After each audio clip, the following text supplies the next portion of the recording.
Got to put the hand on him. Hand on him. That looks pretty good.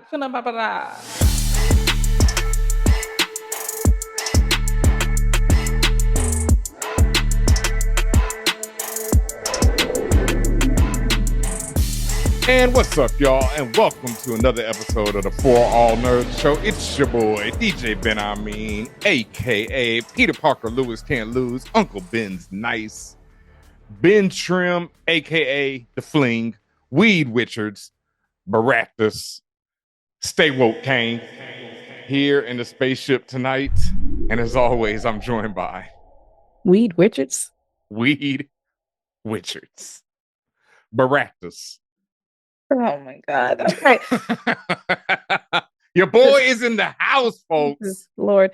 This is Tatiana King, the Grand Duchess of Tech, also known as the coldest Winter Soldier ever, Doc Ocky, Tatiana Kang the Conqueror, Wicked Witch of the West View, Kodak Blackwoods, Trash Ketchum, and Dark Chocolate Phoenix.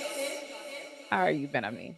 I am pretty effing good today. We got a lot to talk about on this episode. How is everybody doing out there in the world? Welcome back. It's February out here. And you know what that means? Certain young boys' birthdays, It's not far. It's not far. It's not far. This month is mad short, yo. Mad fucking short. Every time I forget how short my month is and how quickly. And it's like most of this month is Aquarius. Shout out to all the Aquarians out there. So it's like I'm the Pisces at the end of it. And then I feel like we get shorted in general. Like, I don't know. It feels like Pisces season just flies right by every time. Well, it's also Black History Month, which means True. Keep your third eye open. Stay woke, Kane. I definitely got my Koofy hat on and my AV on Blue Sky, along with the rest of the blacks there. So I'm having a good time. But yeah, I do know this month to be your month. I know this month to be Black History Month. As far as how I'm doing, I'm actually highly full of anxiety and stress just in general of things happening. But I also got to remember someone else got to take care of it and not me. As a Black woman, I got nothing to do with y'all problems. I'm just gonna have to control what I can and talk about what I enjoy and move on. That might be a little difficult because it is getting wild out there, man. Like, man's is doing a lot, fam, very quickly, disturbing. Like, just oh my God. But I also rely on them just being a bunch of trifling idiots and something to help out in the end. And like you said, I ain't got nothing to do with it anyway. What I do got to do with today. Like I said in the video that you can see on our Instagram, behind me is your boy Galactus. In front of me is Galactus. Up top to the left, y'all can't even see him. I got more Galactus and the whole Fantastic Four up there. To the left of them, cannons to the right of them, cannons in front of them. Remember that episode of the Fresh Prince? Of course. Come on, man. I'll be honest, though, I did not realize that was a Fresh Prince reference. I just know that reference. Cannons to the left. Oh, yeah, that was Jeffrey. Wow. I know I've seen Timothy it. They're like Ghetto, whatever his name was on there. Oh, okay. I definitely Raphael De La Ghetto. Raphael that's where Timothy De La Ghetto got his name from.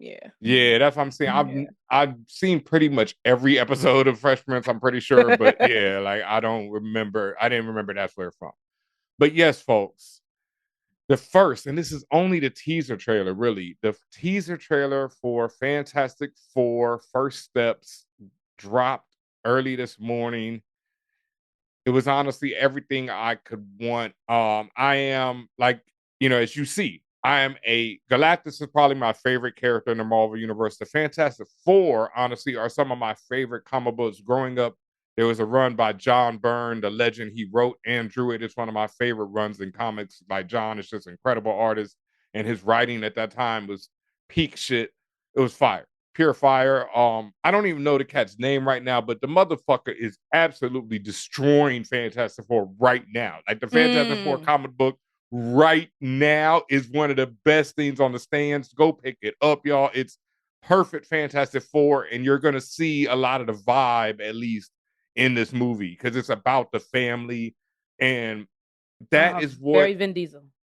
I mean, that's what I'm saying. Vin Diesel kind of gets it from the Fantastic Four. Like, that's what Stan Lee. This is Stan Lee's first comic, y'all. This is like the one that changed everything was the Fantastic Four. Like he was about to quit comics forever, and his wife was like, "Yo, before you do that," because he wrote a bunch of romance and like Western joints and stuff like that, and some whack superheroes, I think, that he wasn't feeling. And his wife was like, "Yo, before you quit, write one comic that you really love." And the man's went home, allegedly, because there's also Jack Kirby involved in a lot of this as well. Shout out to the God. But they went and wrote the Fantastic Four. And that's Wow. how it all started.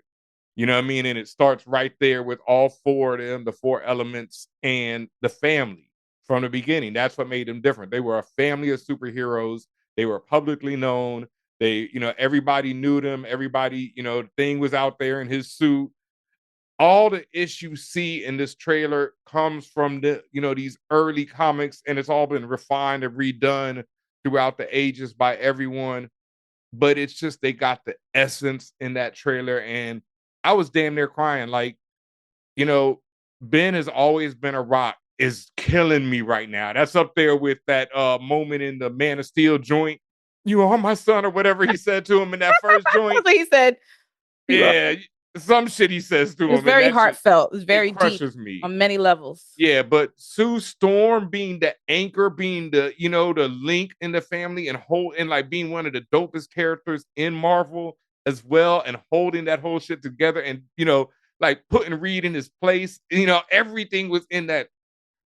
Johnny is Johnny. You know what I mean? Ben has always been a rock. I will always be here for you. We're a family. We can handle anything, bruh.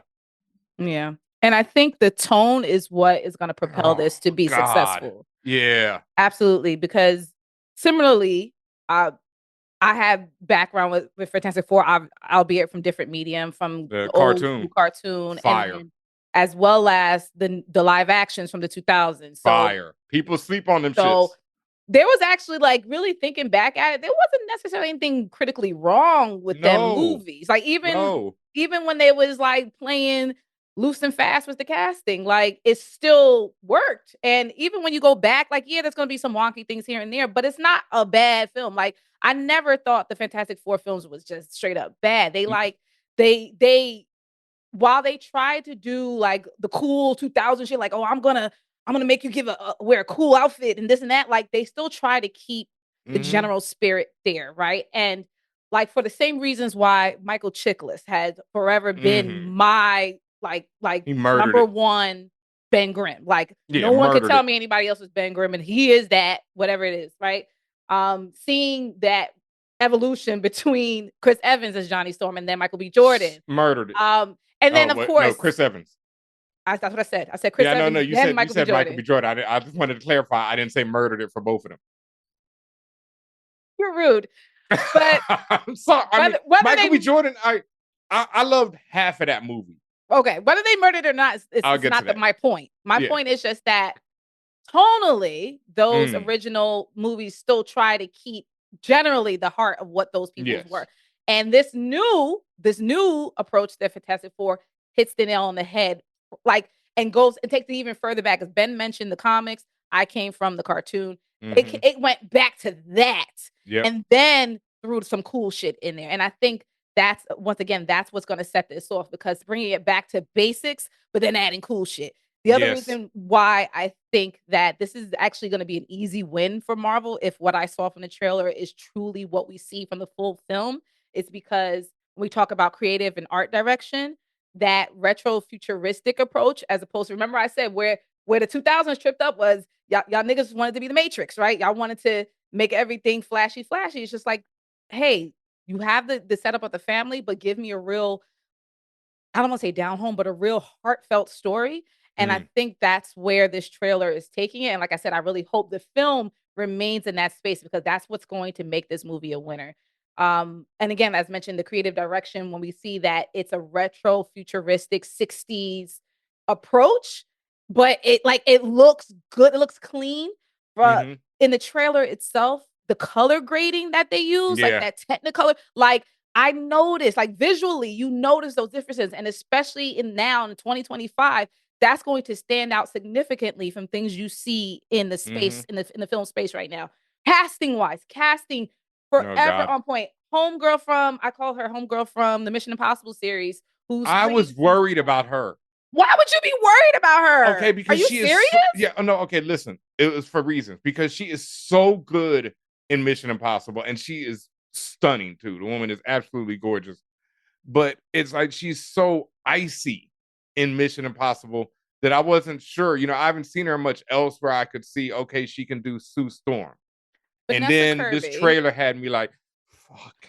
Do you remember the part of the last Mission Impossible where, she was icy, but then she was basically playing two characters. She's playing herself, but in a different way. Yes, and she was she's playing she was being. The funny thing is, I just rewatched it, and so that's why you're right. I didn't even think about that, but when I rewatched it, I was like, "Oh, she's nice." I bring that up to say she has the range. Yes, she can do that. She can do the, like you said, the mother bird. Like, I'm bringing a whole family together approach. Like, and her name is Vanessa Kirby.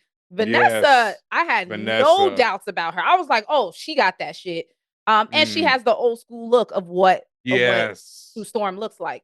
Then of course you have Pedro Pascal, who he's perfect on multiple levels, as an actor, as a artist, as a creator. Like, he's just amazing. And as a zaddy, he has range beyond range as well, right? So that was no question. But also he has to deliver Richard in a particular way too, okay? Because the way I always seen Richard was like, he was a smart nerd, whatever, but like, I still fucked with him. Like, he wasn't never, for me, he was never like, oh, that man is like 100% nerd. He's annoying. He's never come up as annoying. He's even a little bit cool in a way, right? Not, and he has that edge to him. Pedro Pascal has that edge to him that matches what I see and read. Reed is, and what thing is, like, especially in recent, well, this is not even recent now, but like the last 15, I think 20 years, I'm not sure how long the character's been around, but there's been an evil version of Reed Richards running around the MCU for the longest now, named the Maker. And so the Maker has been, the version that a lot of people have now grown up with. In fact, in the Ultimate Universe, he's having a big run right now. So I think Pedro can do both of those sides, because that's the thing. Reed is supposed to be naturally so smart that he doesn't really get people. He doesn't get, and Sue is like his link to the world. And without her, he goes off the deep end. Yeah. And prior to this, who do we have playing Reed? John Krasinski, and that moment in time of the multiverse of madness, which is just like, this is a great palate cleanser. This is a great palate. He wasn't horrible, but that's not what I wanted. I know. This is a great palate cleanser. Wanted John when they were, casting him. I'm sorry, John. I like you, but never Reed. Yeah. And Pedro is like, Pedro has all these actors have that soul to them. The soul, yes. And that's what, like, Pedro, Vanessa, please give me my cousin's name. Listen, this is the guy I want to talk about. Ebon Moss-Baccarat. There was a Da Bear reference in the trailer. How? When he was talking to Herbie. Tasting the food, right? Tasting the food. And he was just like, well, needs a little bit. Straight from the bear. I didn't even think about it, but you're right. Straight from. And a lot, I was listening to what other people were saying or reading what other people were saying about the trailer. And generally it was good. But some people was like, oh, they mentioned Michael Chiklis, and they said, oh, they still see him as the eponymous, version. Mm-hmm. But then also, I wish Thing's voice was deeper. I was just like, actually, Ebon, no, I don't think there's a problem there. No. It's Ebon or Eben. I'm sorry if I'm pronouncing it wrong. But his approach is, he has the soul. You said it, Ben. He has that soul already in him. Like you said, you want to use some of the cousin and put that in this space. Like, some of that is like, that's there. The hardness, not to pun, but the hardness of it, the softness of it under the hardness, the vulnerability, the deep. That's one thing people don't remember about Ben Grimm. He is vulnerable like a motherfucker. The man is jelly. But and that is like that there's literally a whole drama play within just Ben Grimm by himself. Mm-hmm. And you need someone with that tough exterior, but knowing interior to be able to deliver that. And you've seen Iban do that already. You've seen him do that over and over again. You see him bring you to tears in his acting. So what else could you want? Like you said, Michael has that moment when it comes straight from the comics when he's standing outside of Alicia Masters' apartment and he's in the trench coat. Yeah, Michael Chiklis, and in the original films, and it's like fire as hell. But the shot of Ben in the trench in this one and the when big blue eyes, because that's one of his AKAs, the big blue eyes, and his big blue eyes poking. Yeah. And also there was some talk from some people, it was half and half split. Some people thought that because they're still working on it, I guess some people thought the CG wasn't that good. It looked weird to me. I'm not gonna lie. At first, I didn't have the greatest problem, even when they zoomed in on Ben and you can see more of the craggly of it. Like I could tell they were still polishing it, but it's not horrible.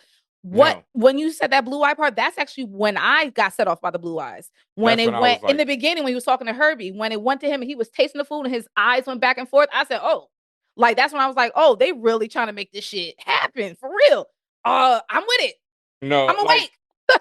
You can watch my reaction video. On my eyes, when I first see Ben, I'm like, what the fuck is going on? Because I'm so used to Michael's skin and how it looked in that film. But the longer I watched it, the more times I watched the trailer, I was just like, oh no, they're doing something so dope with the way his skin moves, the way things looks. It's perfect to me so far. Like, and they're gonna touch it up. And then the other dude, Robert Downey Jr. over here. Joseph Quinn? Joseph Quinn? Yo, my man. He was Eddie. He was Eddie in Stranger Things. Yes, he was. For a second, every time I see him, I'm like, yo, he looks so much like young Robert Downey Jr.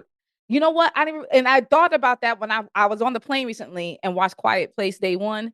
And I was just like, and that was him. He was the white guy in it. I was just like, oh, he does look like RDJ. Yeah, people have been like making the comparisons, calling him his son, all that type of stuff. Because he in certain shots, even when in this one when he's about to jump off the roof and turn into the torch, I was like, damn, once again, looking like young RDJ. But yeah. And he looked, and like I said, I think that flagrant approach of Johnny with the mixed with the immaturity, mixed with the you're watching him learn and grow as he's gotten powers and sometimes not grow, because that's another thing that a lot of people think, sometimes characters get better. No, sometimes they're still the same old fuckhead, but like that's just, but they're still good, intrinsically good, right? Chaotic good, if you will. Yes. And I think Joseph doing very well in portraying that chaotic good, even in that small space. So overall, like this shit, again, I feel like this is an easy win for Marvel if they really follow through with what we just saw. I wasn't necessarily checking for another Fantastic Four movie, but I wasn't doubting another Fantastic Four movie. And based on what I saw, I'm like, I'm there. I've been checking for it just because of one thing, and one thing only. I've been checking for this man. And that's actually what I said right online. Here. I said all these other things, and then I said fucking Galactus, because that little bit that they gave you at the end, the shadow, the back of the head shot. And the back of the head. It was two things. There was a shadow over over the thing and the town, and then the back of the head. I said, my nigga, the back of the head facing the Statue of Liberty. Towering. And do y'all know? And I was gonna say, for those that don't know, do you know how big the Statue of Liberty is? Towering over it. Size reference. Yes. Towering over the Statue of Liberty. Yeah. From what we know, this takes place in like an alternate world where I think the Fantastic Four, and then they're going to somehow end up in the main MCU by the time all is all said and done. Probably, yeah. But that's why this is like they have their weird, like 60s modern type world that's going on, and we'll see more of that as the trailers come out and everything else. But yeah, it was the tone, it was the look, it was the acting, the suits all look perfect, the bright blue. Everything's perfect. The scoring, the way it sounds, the music in the background. The Fantastic Four, it felt like, and I know Chico Leo will get this Flash Gordon in the movie. The Flash, it was that type of big, like, symphonic World of Tomorrow type approach. Yes, from like the World Fair type shit back in the day. Yeah. I get you. Like, it hits all the top markers. Hit all the notes. So it's fire. It comes out July 25th, 2025.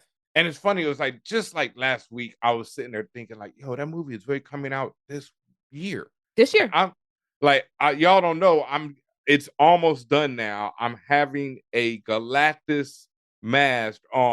Actually, Tatiana, I might need you to be Silver Surfer, or you could take your pick, but we coming hard at New York Comic Con this year. All right, I'm letting you know we are doing Galactus and Take all my the pick of what? heralds. Any of the heralds. Galactus. I don't. Galactus. No, the What heralds. other? He got Silver Surfer. I hear No, yeah, you. yeah, yeah, yeah, Sorry, yeah, Silver Surfer. yeah. That's it. That's all I got. That's all you know? Yeah. That's all All I right. know. Like All that's right. Well, yeah, Silver Surfer. I'm gonna get Chico to be Terrax. And we'll figure out some other joints. But yeah, we come in, it's gonna be stupid. Stupid. Okay. So yeah, that's yeah, because I've been waiting for this. I actually wanted this before, the movie comes out, but I'm gonna have it in time. I might have to wear it to the premiere. Yeah, yeah. While we're on MCU stuff, what do you feel about the prospect of Jonathan Majors maybe coming back? Well, stay woke, Kings. I'm down for it. Did you see the trailer of his shelved boxing movie? And what did you No, think? I haven't seen it yet, but I heard I like the funny thing is that movie was like gonna be up for all the Oscars this year. That's what they said. It was an Oscar early choice. Oscar vehicle. Yeah, Oscar vehicle, all that type of stuff. Do you think they've forgiven the Hollywood that normally white guys would be forgiven by now? Do you think he's been forgiven yet, or he still has another cycle to go? No, I think. I mean, they released the trailer, so the fact that Magazine Dreams is coming out is like pretty much 100% guaranteed that he will be back in MCU. Because Magazine Dreams is a huge movie that that's going to put him right back on the map according to everyone who's seen it. So there's no reason that he won't be popping after this. And not guilty. Stay woke, Canes. Like he good, You said not guilty? Not guilty, right? I thought. Now again, I stopped following after the convictions. I stopped following, so I don't know if they were. I thought it got dismissed afterward. Yeah, maybe it did. Yeah, I stopped following. Ain't no way Magazine Dreams coming out if they still thought that man had done anything to that blonde hair, blue eyed, Listen, both of them was weird in that shit. Everybody was weird. He did what he did, and that happened. But he did try and run the hell away, And Shorty went to the party. All of the stuff that happened. Yeah, it was all the stuff that was documented happened. I'm just gonna say that. True indeed. All the stuff that was documented and shown happened. Yeah.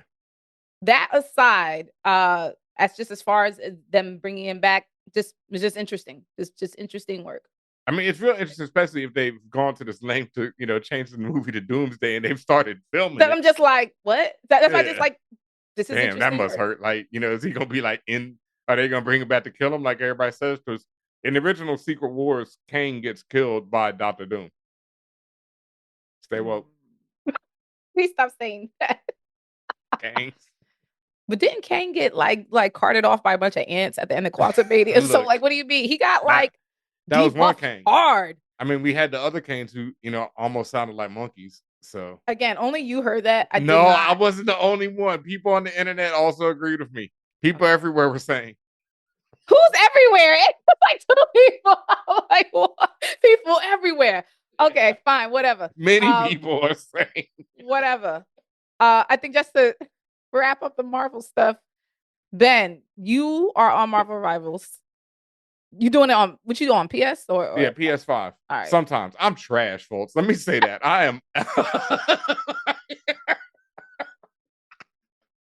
my player tag is I need to start streaming it so y'all can see how garbage I am.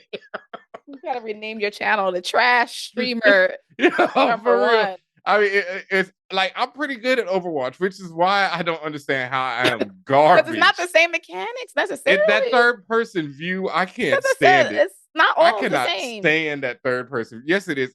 They stole everything from Overwatch. What are you talking about? What is it? What is not necessarily? Everything. Yes, it is. It's like I played it copy your notes.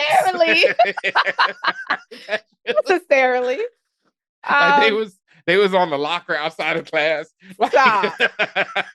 Copy my homework, but just change one thing. Third person. Last minute before they walked into the class, like, hold on. The bell don't ring. Yeah. No, but it's dope. It's fire. Add me, DJ Benhameen. You know how it's spelled, all one word on PS. And I think it's crossplay now on Xbox, so it don't matter. Just add me in general. Yeah. And you can see how trash I am. Because I am garbage. Like you're fucking hilarious. I gotta find a character that works for me because ain't nobody been doing it for me so far. What else, Ben? I mean, what you been watching? Severance. I need to get into Severance. I started getting into Shogun actually, which is fucking It's fire. phenomenal. I got to finish the first season because I fell off that. Like I watched like 3 episodes and then never went back. Okay. Yeah, people, like it was a time in my life where I want to see people get chopped up. Um, Not like Severance. I mean, Severance doesn't have people getting chopped up, but it definitely has some psychological torture. It was one of them shows like where I'm watching, I'm like, okay, this is solid. This is, really, really good, but it's not one of the greatest things I've ever seen. Like, I would say of other things, but Mm. by the time I finished the first season, that finale and pretty much how it led into the finale and just how the whole season was structured around, just being dope, it turned into one of my like favorite shows. I think it's really fucking incredible. Ben Stiller, is doing an incredible job as producer and director. All the actors on it. It's such an ill concept where it took me a second, even when if you know the concept of the innies and the outies, it's just really hard once you start watching it to really wrap your mind around how this works and how it fucks these people up. And then like even in the second season, there was a line of dialogue where I'm like, oh shit, they've never even experienced that.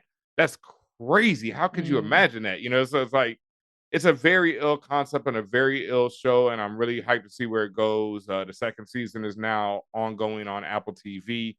I'm, not reviewing it or anything because I really don't feel like I'd have to give a deep, deep dive into it, and I really don't, Here's some complications there, but like I want to just in terms of like how you said it's the mechanics of the show. Yeah, there's a lot. That's the thing, and there's a lot of there's mad theories online. It's one of these shows where it's like a Lost type show where mad things are being introduced, and you're like, what the hell does that mean? And you have no idea. Mm. And it seems to, for me at least, it feels like it is referencing or draws inspiration from BioShock, especially the second Oh, BioShock. The second okay. I BioShock love when it that had game. the, yeah, well, yeah, BioShock has some problems because it tries to make it like white people, like the both sides are bad type thing. Yeah, yeah. But I Yeah, still but like the game. no, I no, enjoyed playing it. it's fucking phenomenal. It's just Mm-hmm. that both sides are bad part where it lost me. But yeah, it has with like a supreme white family who has their ideas on how to run things, and it's that goes back generations and all that type of stuff. So it has that in it, plus just a lot of weirdness and just a lot of dopeness, and then just really phenomenal acting and writing. And that's what really, like any show, like I can't even spoil it, but there's just moments in the finale that just stick with me where it's just like, fuck, man, I just love these characters so much and I love the journey we're on with them. And wow. Yeah. Yeah. And Yeah. like I said, I've been watching Shogun, and I just, I love the centering of Japanese culture and Yeah. just learning more about some of the historical context there, and the cast is phenomenal, like great writing as well. It pulls you in immediately. At least for me, it pulled me in immediately, and I've just been on it since. And I just love it. I just love it. I've been watching Sakamoto Days. Oh, I Um, watched the first episode of that. I loved it. you liked it? Yeah, Hell yeah. yeah, I loved it. I Yeah, got to get back to it. the most recent episode that came out, like I won't say what happened, but like that just the whole idea of about a retired assassin, and like, Yes. It's an his anime on Netflix for his people who don't numbers know. coming up. Yeah, it's an anime on Netflix. His numbers up for, like, well, are you retired, sir? So, you Not know, really. not, we'll see. But not exactly. And you see chaos ensues from there. But it's a Mm-hmm. very interesting concept. I think I don't know if they do it on purpose. Some of the voice acting I don't like. Mm. Like it just don't feel like someone, you could tell someone's acting, but I don't know if it's Mm. on purpose because like Mm. the character is supposed to be corny or like or what. But that aside, and I actually hate dubs, but whatever. But that aside, I love it. I love it, and I think I'm just catching up on stuff in general, really. Well, sometime I'll get to what I've been rewatching. I can't even say much about it. I think I'm still under a Oh, huge NDA. Well, actually, I have two things I need to talk about, things that I've seen because I forgot to mention this. I did get to see and I saw some of the new Captain America Brave New World. And I also got to attend a little press conference with pretty much everyone. Say he was up in there. Yo, Bitch Silverbeard Fahey days Did you get now. to jump on him and dunk on him now? No, I No. didn't get to really bark on him. I did get to ask a question, but they wisely didn't answer mine.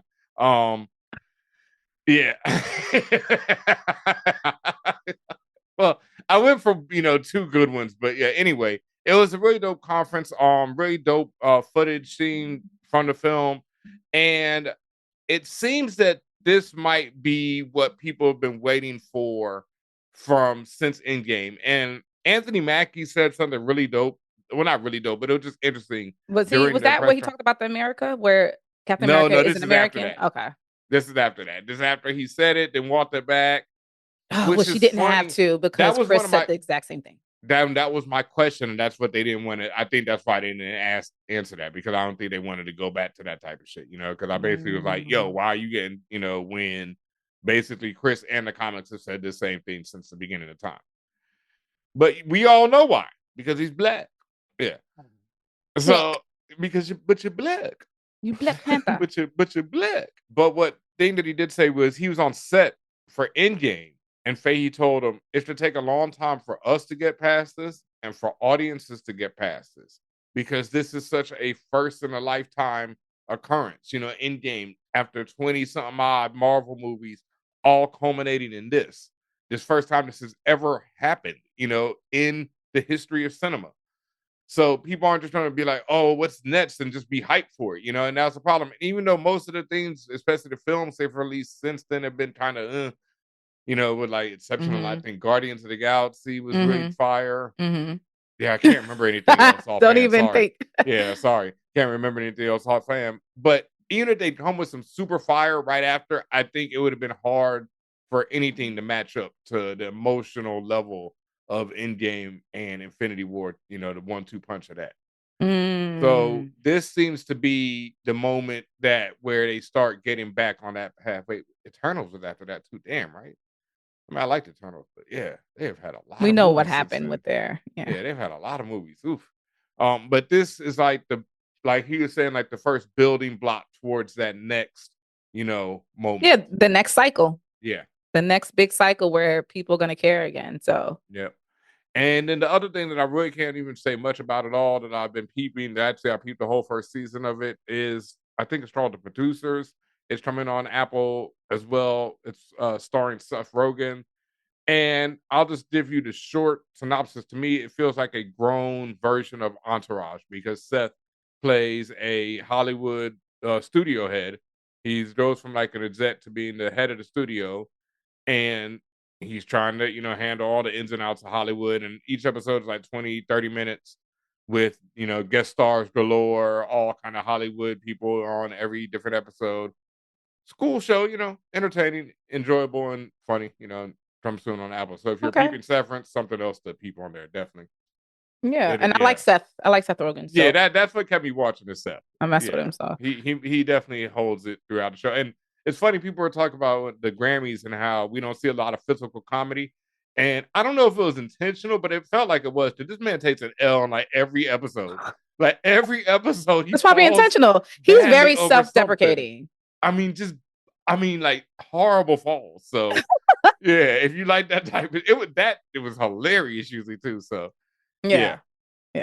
Producers coming soon on Apple, so it is a good palate cleanser if you're watching Severance. For Severance, boy, that shit is woof. It's a lot going on there. No, but I'm still gonna watch it regardless. Yeah, and speaking of woof, I have to say I've been rewatching because any day now that trailer's gonna drop, man, and April's coming up soon. Andor. I rewatched the first 3 episodes. It's a 12-episode first season, and it's broken down into like 3-episode arcs. It's one of the reasons why I think it's so insanely perfect of a first season. And I watched those first 3 episodes, and at the end of it, I was just like, "Yo, what the fuck, man? This fucking show!" Like tears were streaming down my eyes again. Wow. It is that thing. It is really. I am so hyped for season 2. Like, and once again, season 2 is 12 episodes. So I know they already got it structured out, and I'm not ready because like those first 3 episodes aren't even, it gets so much better after that. I know, because then the next 3 is like when it turns into this heist. And then the next 3 is when it turns into the prison escape show. And then the next 3, it turns into this revolution to finish it all. Well, he finally starts to become the rebel we see. I can't wait to rewatch those last 9 episodes. Yeah. Yeah, I have to finish Andor it. I have coming soon. 2 episodes left. I'm gonna finish. And then the last show like I said, I had remembered Dan to Dan, that another anime on Netflix that came out like earlier, 2024. Incredible fucking wild ass over the top show, like OD. And it was so wild that I was just like, bro, where are they going with this? Like when you watch it, it's a bit of rest, like it takes you off guard because it's just like, why is it going this direction? It has like the initial like extra tropes of some anime, and then you see that it's actually a very interesting and very it's a story that actually makes you really like the characters very quickly. You actually fall in love with both of them very quickly, even though they're like kind of diametrically opposed.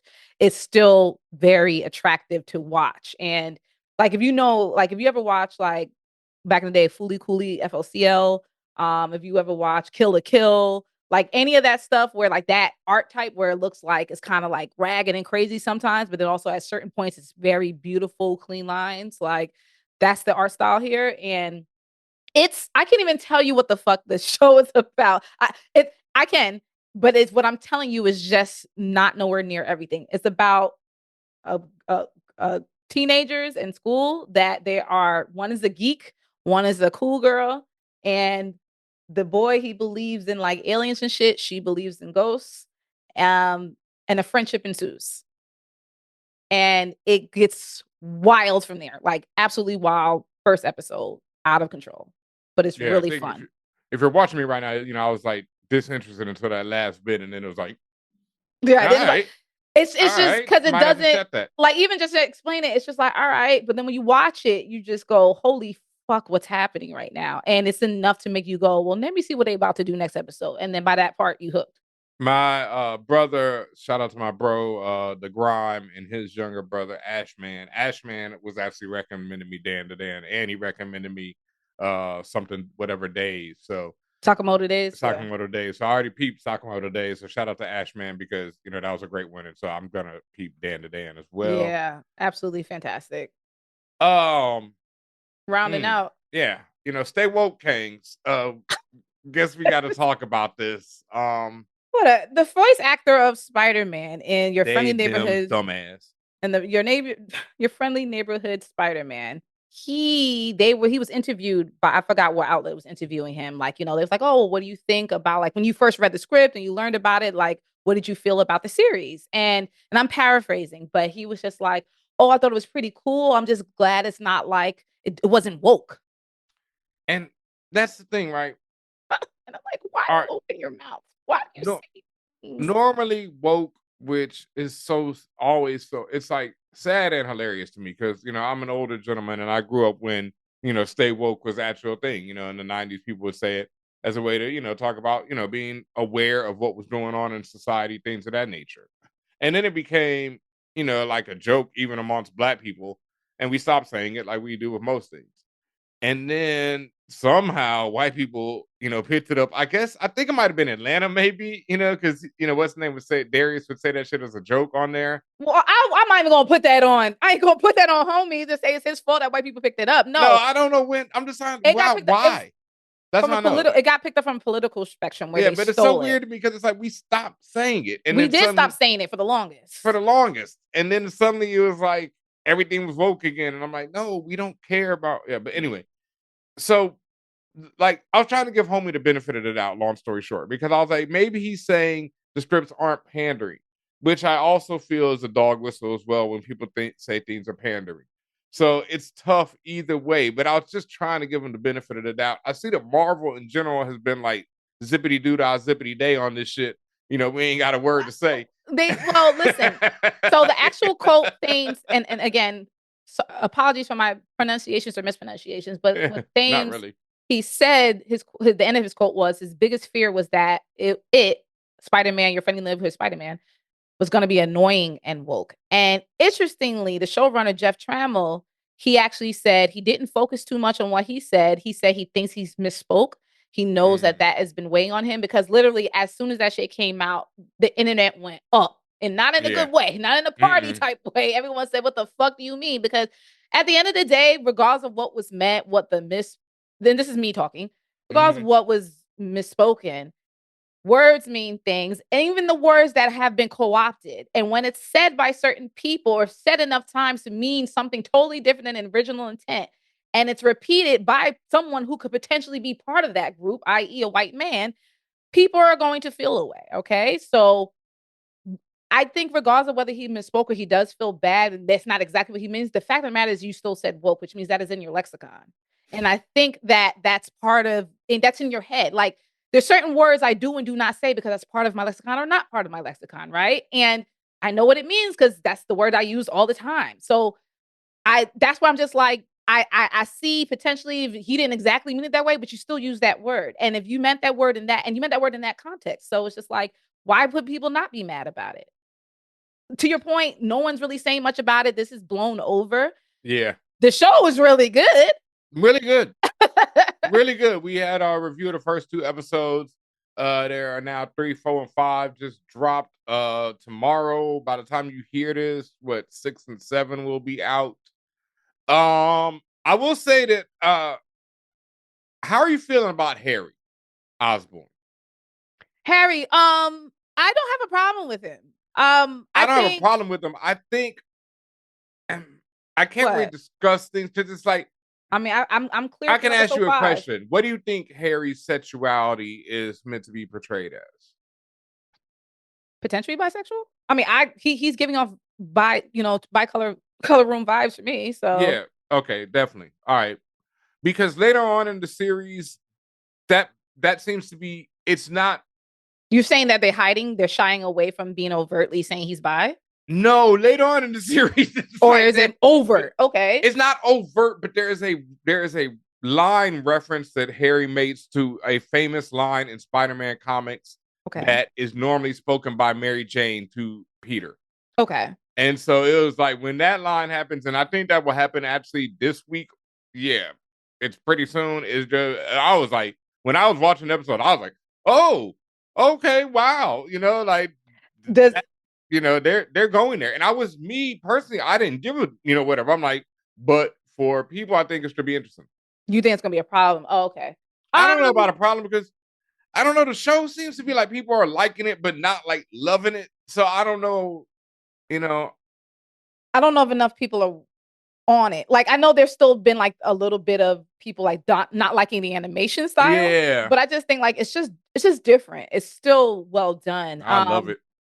I will say that, well, like I said, I don't have no problems with Harry. And if that is the direction they are going with him, then okay, cool. Yeah, I thought it was dope. Cool. Like I said, this is for episode 3, 4, 5. I messed with Doc Ock. He's Doc Ock. Yeah. I mean, it's not too much to say about him. I did want to mention when it comes to Norman, just like more about him, like they still are keeping like how you said what I said before when I was like, oh, this is a different version of him. You like he's not that different, and no, he's not that different. He's still very overbearing. He's still very possessive. He's still very much. He's trash. He's built very much got another voice inside his head telling him shit. But this one just has a sheen of being nice, and the nigga is lying through his teeth. Everything. Well, it's up to you. Whatever you want to do. That sheen erases by the end of the season. Like the way he was talking to me the whole time, I was like, this nigga is lying. Like it's just like niggas don't change, okay? Yeah. Osborn is Osborn through and through. I like just general in the show how they've been flipping things, like you said, like potentially they're changing sexuality to certain characters or adding on sexuality to certain characters. Some characters are women, some are men. Like it's a multiverse of what Spider-Man could be. So or the Spider-Man microcosm, if you will. So I like how they're going about it. All right, now I know we have a criticism from our social media manager, but I also have now. Yeah, and I also have another one or a question. Is it I saw, banging around the internet? It's just a whitewashed version of Miles Morales' story. Damn. Yeah.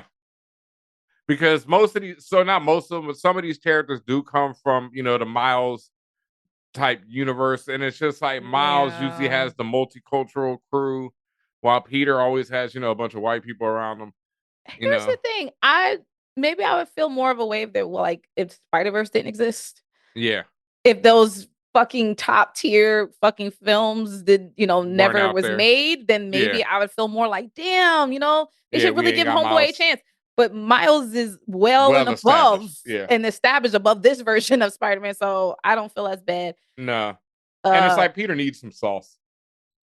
he don't. If anything, I just see this as a what's Zendaya husband name now? About to be husband name. Tom Holland. I feel like this is like, a cartoonized version of Tom Holland and Yeah. Zendaya. Like, and Yeah. yes, like, was sprinkled with some of Miles Morales' world. It is what it is. The actual, like you mentioned, the actual potential hangups I have, I was like, I actually, and this is, and I'll do what our social media manager Joel mentioned first, that he gave us some, and I didn't know nothing about these characters. I did read now. Yes. He gave us some more background on Pearl Pagan and Nico Minoru, who, Now okay, Nico's my girl. and Nico is Peter's best friend in here, and then Pearl is his love interest. Now, what Joel was mentioning was that it was very annoying and also a bit off-putting that right now both Pearl and Nico seem to be kind of side NPCs almost at this point. And when I read more into who these characters are and what they do and their skills and all that stuff, I said they are yikes. I agree with him. They are both major AAPI characters that Yes. have their own comments. There are like I don't recall. I think it's Pearl for like the major Filipino superhero Yeah. that right now has eventually just essentially been relegated just to be a love interest. And I hope, and again, I don't know if this requires another season, but I Oh, hope it they will do does. more with her. This is they've already been greenlit for season 3. Right. So I hope So they're actually gonna they're lean going to do into the more. real backstory of who Pearl is. Yes. Yeah. It would be nice to see. And then even with Nico, like you mentioned Nico a bit before about the runaways and all that, and how God her damn. parents were these fucking warlocks and she's Yeah. wild powerful. And again, I read up on her too, and I was like, yeah, right now they're just kind of sitting on the side, not doing much. All right, now I've seen all 10 episodes, and without spoiling, Nico definitely is who Nico is, and Okay. more is revealed on that. It's still not to what I want to see, but this is first season, and this is like I said, they're greenlit for 3 already, so we're looking at least 5 seasons of this. Okay. So, this is gonna take a second, but Nico is who Nico is, and you see major hints of it. And by the end of the season, it's like, Right. that's who she is. Now, Okay. Pearl, we're gonna take some time getting there. Just like we're taking time getting to who Lonnie actually is, even though he's been named as who he is now at this Yeah. point. And I have some stuff to say about Lonnie. But Yeah. like just particularly on Pearl and Nico, the other problem with that approach is that we don't, and yes, this show has been greenlit for season 3, but I'm like, why is it always that we have to give it time? Like, we can't come out the gate with these characters. Like, when I say we, them, why are they not allowing these characters out the gate to come out in full force of who they are? Why? And I'm not saying character building. I'm saying it's Yeah. always as a supporting character to an already established character, right? Like, yes, I understand. Like, if there was a show where you're building up the character who Pearl is cool, but it's centered on her. She's not even a center, and she is a fucking major superhero. So, and maybe not in terms of popularity, but major in Yeah. terms of Of like that culture and everything else. So historical I'm just relevance. like, Yeah. right. And so that's why it makes me think I understand it, like being irritated at that, because it's just like, I damn, like understand it too. I gotta wait all this time to hope to see something, and then is it even gonna even meet the level of how she's even written in the comics? Well, to me, it's like with Nico Minoru, who's one of my favorite characters. Like I've said before, The Runaways is one of my favorite series. The original 12 issues, I recommend it to anyone who loves comics, especially if you want to read a comic book that you don't have to know anything about the rest of the Marvel universe for, per se. And Nico is one of my favorite characters from that run. But that being said, I do enjoy her in this. I think she has a lot of great character moments throughout this A lot 10 of clips. episode. It's not about the magic as much, but it is about her character being developed. And I really love her character throughout the 10. And this is still Peter's show. And Nico, as much as I love Nico, ain't no way Nico Minoru getting her own show. And the Runaways already had they try on Hulu and it went nowhere. So Well, that don't count. I don't count none of that shit. yeah, but I don't count none of that but shit. them bean counters do, they definitely do. And so the truth of the matter is the Runaways had 12 good issues, and then a bunch of whatever after that, so yeah, so it Mm. ain't like I can be like, oh my God, they've got years of stories to tell. No, like it was one of the things that probably should have been done with them 12 issues, and then they could appear in other people's comics, but they had a dope story that worked, and then that Yeah. was it. Maybe 24, I can't remember how long it was, but that was Right. it. So And yeah, I then can't be that mad at her, or Pearl. yeah. I get it, but I also understand that it's just like, uh, I don't know. Or even, and I guess even like understand like that can't be the main, but like even Yeah. more quickly hinting that there's more to this character than just, oh, I used to Nico gets babysit that Peter. very quickly, I think. Like by now, like by the episodes that are out tomorrow, definitely, Nico will get that. And then Pearl, it's just one of the things. There's like Pearl's, fifth string. Pearl's still not even his main love interest. He pining after her, but she has no interest in him, at all this season. So it's Sure, like, sure, sure. yeah, And again, because of the miracles that Marvel has done when it comes to yeah. fifth, sixth, and 21st string character, it doesn't fucking matter because they can make this shit happen. We've seen it over and over again. Well, Agatha. not everything is X-Men 97. And Not, X-Men 97 also came with the burden and the benefit of having these characters be super well known and super established already. Pearl is not any of them. Like Pearl is not one of the lowest X-Men characters. Let's be real. Like she's not on that level. Sunspot is much more known in terms of comics and has had years of stories versus yeah. a Pearl. Yeah. No, Like no, yeah. I understand. I And understand. Sunspot's low totem pole of the Yeah. X-Men. Yeah. Like yeah. You start talking about Gambit, this nigga's got series, like with his name on it. You You know gotta what I love me some mean? Kim. Don't talk Gambit about and me Rogue and got series together with their name on it. Rogue got series, Pearl, as far as I know, if it was short, short and sweet, like Runaways, short and sweet.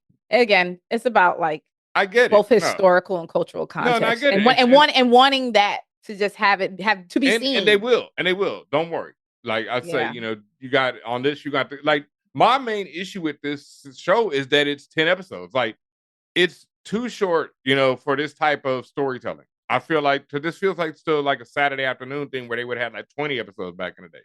Yeah. And giving them 10 is like, come on, man. Like, and then just to close it off, this whole thing about Lonnie Lincoln. I've read up on him, and that man's backstory is the most tragic shit I've ever read. I don't And know what Tombstone's original backstory is. I'd never. He was a he Z-list. grew from what I read, I said, "Are you dead ass?" That He nigga's was always a Z-list, black fam. kid, but he had not vitiligo. He was a See, was he always that black? according to this, Back to the 1960s? well, I don't know in the 60s, but Yeah. even the oldest one, like I saw a very old drawing of him, and he was black. He was made to be black.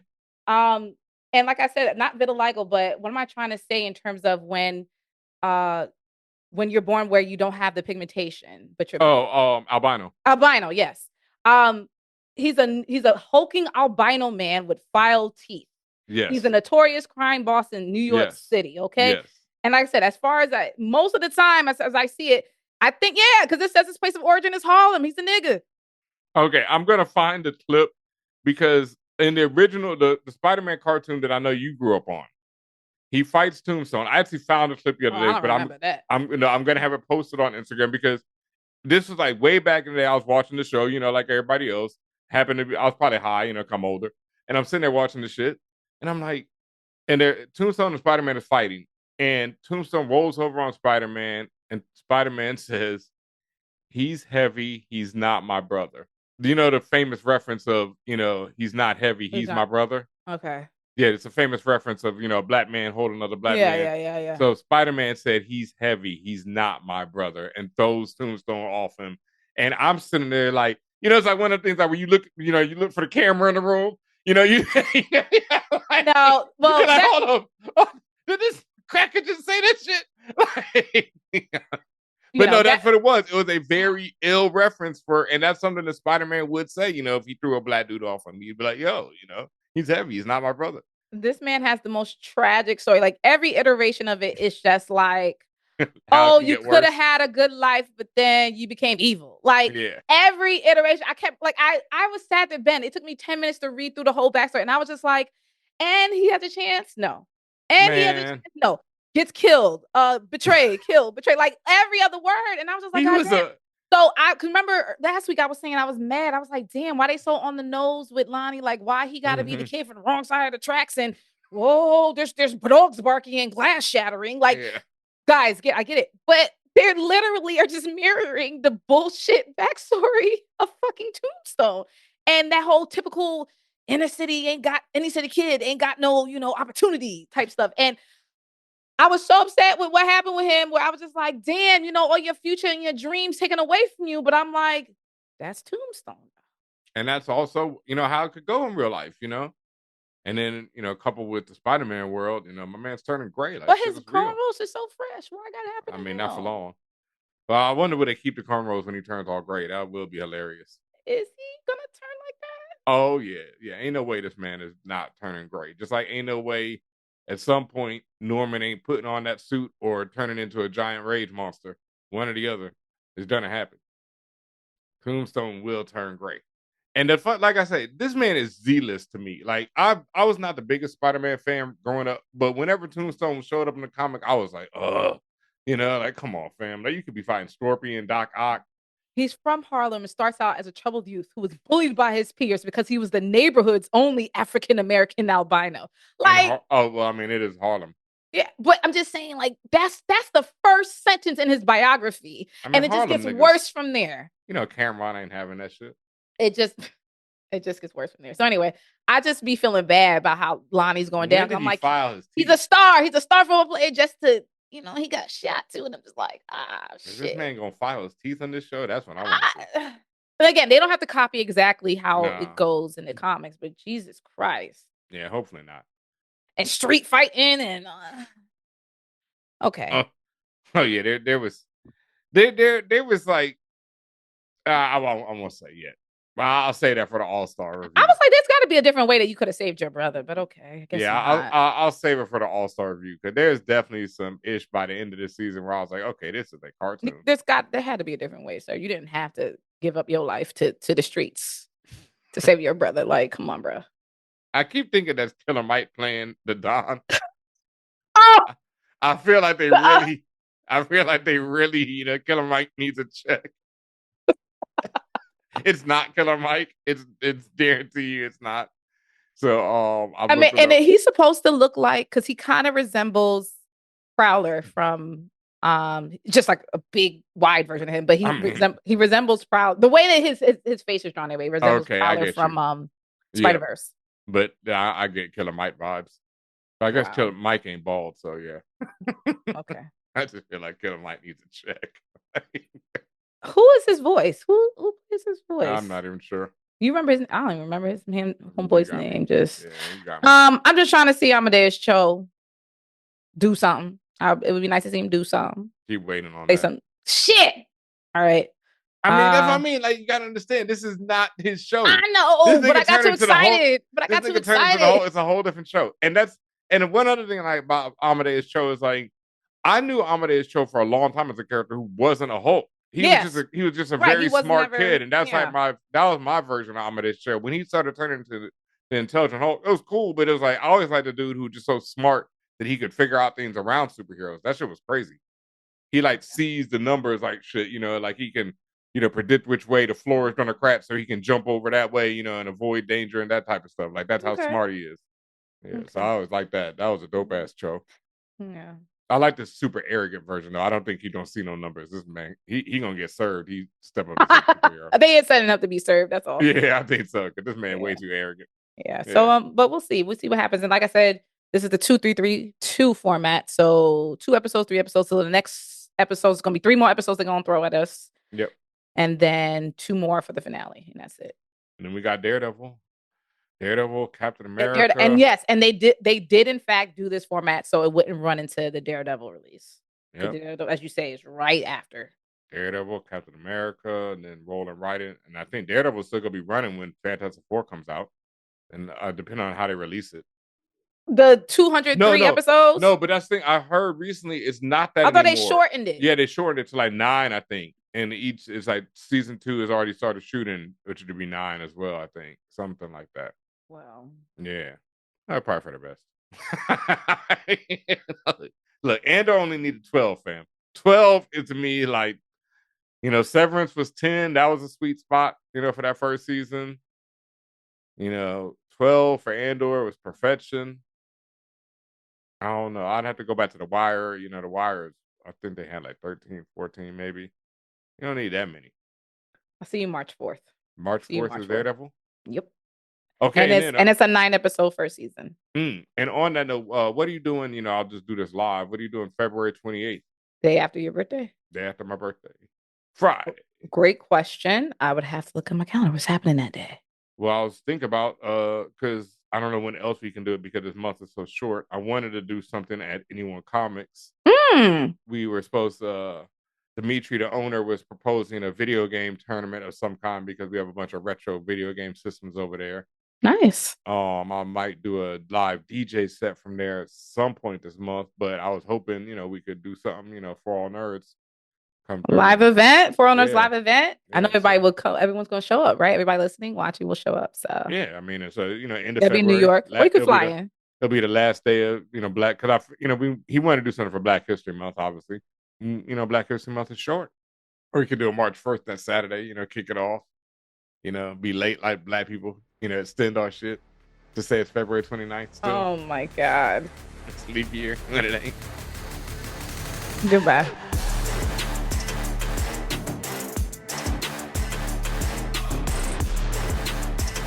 Hey, what's up, internets and the fam? This is Tatiana King for ForAllNerds, and I want to thank you so much for listening and watching the ForAllNerds. Make sure you like and subscribe to us only on YouTube.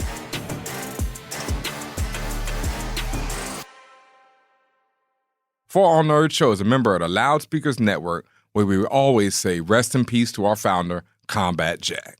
ForAllNerds Show is powered by our listeners. Everything we do, from our podcasts, live events, our website, are all independently funded.